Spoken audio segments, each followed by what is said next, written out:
Here's what God showed me, that in Genesis 3, when the serpent, who was more cunning than every other animal, or smarter, or had more wit to him, when he came to Adam and he came to Eve, he said, did God say that you can't eat of any of the tree in the garden?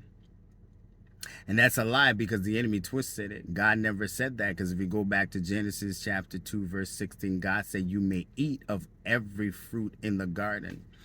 God gave them a carte blanche. God gave them luxury. God gave them abundance. God gave them everything. He was giving them freedom, overflow, abundance.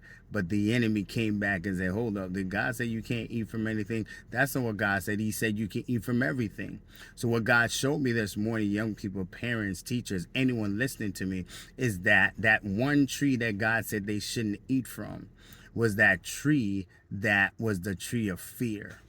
Yeah, the tree of lack of trust. Because what they chose to do was to not trust God. What they chose to do was to eat bondage, was to eat from the tree of fear. Now, fear enters into our world because later on we hear God now saying, Adam, where are you?